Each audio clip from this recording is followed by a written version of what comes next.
How's it guys? Carl here from North Coast Constrictors and welcome back to the channel. I want to try and make this quick and I want to talk about load shedding. This is for my South African audience. Guys, if you are an overseas viewer and you live in America or Europe, I haven't got the time to explain load shedding to you, what we're going through in this country with our power utility supplier called Eskom, E-S-K-O-M. Google it and go and see what load shedding in South Africa is at the moment. That is what we are currently experiencing. It's what we have been experiencing for years. Basically, it's we have blackouts daily for hours at a time. We've got no power supply while they're trying to fix power substations. Google it and you'll see what I'm talking about. You'll see why. It's just because of rampant corruption in the government. Okay, they've used the money for themselves and lining their pockets instead of maintaining our power plants. One of many things, guys. If you're breeding ball pythons, if my South African viewers, this has been a hot topic of debate on all of the group chats that I'm on at the moment. And the guys complaining about load shedding and how they're going to look after their snakes and what are they going to do. And we're just coming out of winter now. It's been a very tough winter. We've had a lot of load shedding. And there's the talk, obviously you need a generator or an inverter, especially if you're breeding reptiles. And the guys are complaining about the costs. A lot of people have lost their jobs. A lot of people are broke. The cost of living has gone up ridiculously. Because of the war in the Ukraine, the price of oil has gone up. So to fill up your car, the price of fuel has gone up massively. The industry as a whole has taken a massive knock. Okay, it's been a very, very tough 2 years. COVID obviously as well, literally just like completely screwed everything up. So we've had COVID to deal with, then we've had this to deal with, and now we've got load shedding and the war in the Ukraine. Guys, it's tough out there. Okay, the last thing you want is your snakes to die now. I see a lot of big breeders, and I've only been doing this now for between 18 months and 2 years. Guys that I've seen in the beginning when I started watching, following the group chats and whatever, I see guys selling up the entire collection and getting out of the hobby because it's getting too expensive and they're not selling snakes. They can't power their system, they can't feed their snakes and so on and so forth, okay? It's very, very sad to see. And guys, invest in an inverter. Okay, if you're going to do this and if you've got the money and you want to breed snakes or reptiles of any kind where you know you're going to need a power supply and a heat source, get an inverter. This is what I use here. Okay, it's a Rentec with deep cycle batteries. It will power my snake facility. If I've got all my racks running plus my incubator for anywhere between 6 and 8 hours. If I run my incubator only, it'll probably power it for anywhere between 15 and 18 hours. My incubator does, my small incubator, my big incubator, maybe about 2 hours less than that. I've got 2 incubators. I'm only using the small one at the moment. Guys, if you don't have that and you're thinking about getting into the ball python hobby here in South Africa, don't do it. It's as simple as that. We live in a country where we're experiencing load shedding and we're going to experience it for at least the next few years. This is not going away. We're currently in stage 6 load shedding, and a lot of the guys are talking about, oh, they can't afford an inverter, you can't afford an inverter. That inverter that I've shown you here, that's 12,000 Rand. That's how long it'll last me for power life on my batteries. If I'm running everything on full power, about 8 hours. I'm doubling up on those batteries. I'm buying another 2. Those batteries are 4,000 Rand each, so that's 8,000 Rand in batteries. The solar unit itself, the inverter, that's 4,000 Rand, so that's a 12,000 Rand setup. I'm adding another 2 batteries onto that to double up my power supply, so that's going to take me up to 20,000 Rand. And I'm going to show you why. I've got 130 ball pythons in my collection, ranging from kind of entry level, from the very first ball python I bought, which was just a female wild type up here, which I paid 600 Rand for. I'll never sell her. She was a pet. She's the reason why I got into ball pythons. I bought her for my son as a Christmas present. I went down the rabbit hole and now I've got 130 ball pythons, right up to a snake like this, which is worth about 40,000 Rand, which is a pastel spot nose pinstripe desert ghost, 100% het hypo male. And this is just one of 130 snakes that I've got in this room, which probably brings my total up to around about 500,000 Rand. And next week I have got another another 30,000 rands worth of 2 snakes arriving that are 30,000 rand.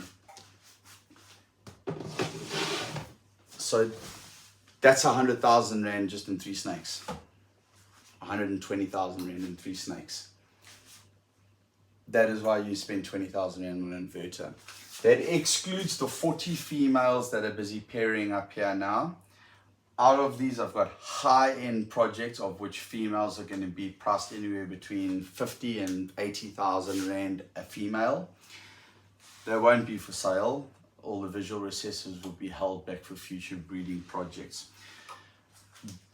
As much as I love this as a hobby and I love doing it, you have to be in it for the long haul if you want to make money off it.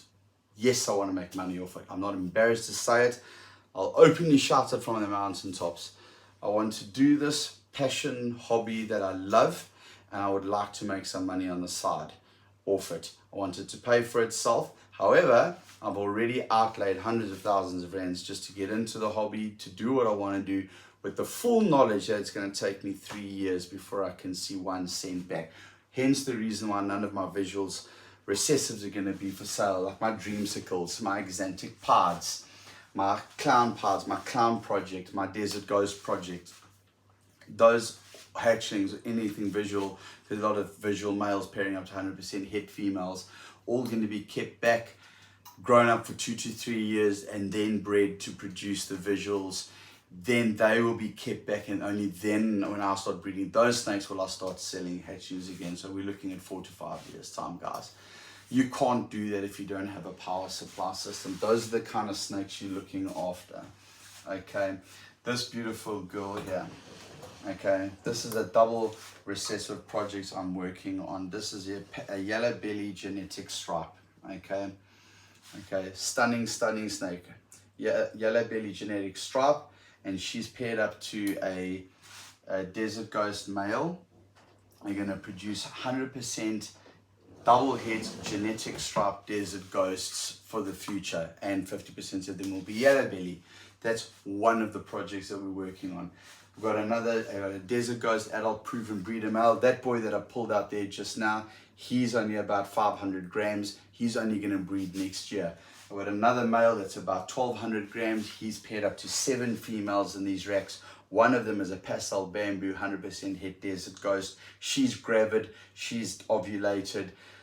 We're hoping to hit the odds on that.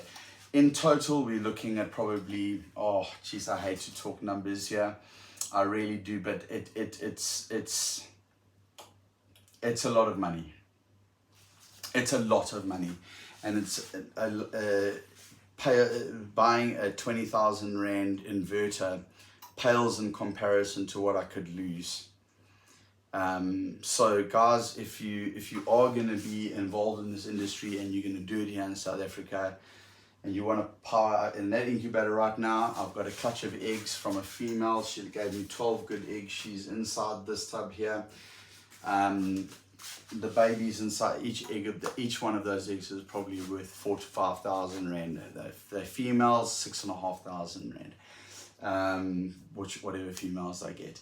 That's just the first clutch of eggs that I've got. I've got another 25 clutches due for the rest of the season. I've paired up 40 females. I'll be lucky if I get, I'll be happy if I get 20 clutches, half of that. We'll see. Now you add up all the numbers from your lowest to your highest, you do the maths yourself depending on what your collection is and what snakes you breeding, and then you work out to yourself, should I invest in an inverter? Guys, I'm pretty sure you're going to come up with let's get ourselves an inverter. Load shedding is here to stay for a couple of years, guys. It's just something that you're going to have to deal with. You're not going to be able to breed snakes unless you have got an inverter, because you're not going to get through winter. You're not going to get through your breeding season, and you're certainly not going to get through your incubation period without an inverter if you have load shedding. Okay, so just checking the time there. Guys, we're looking after snakes that are it's an investment. It's an investment in your hard-earned money. It's an investment in the snake itself. And not only that, guys, first and foremost, it's a life. These snakes depend on you to live. You have to supply them with heat and a safe, warm environment to live now. Okay?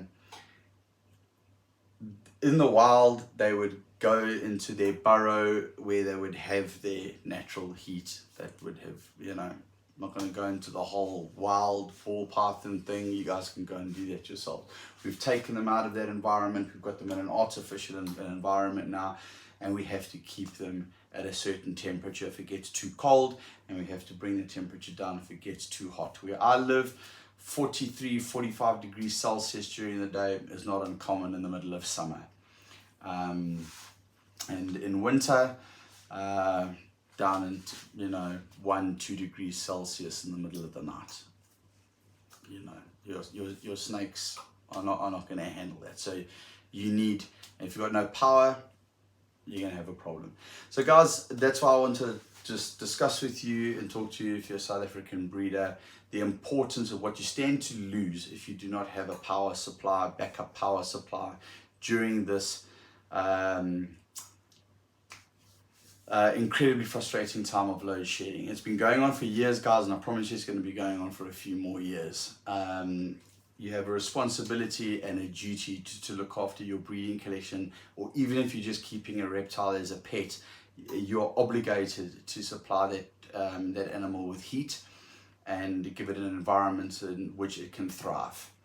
It is your responsibility and it is your duty. Otherwise, don't keep them, don't have them, and certainly don't breed them if you can't supply them with the correct environment. To outlay between 10 and 20,000 Rand on a power supply, maybe your collection is a lot smaller than mine.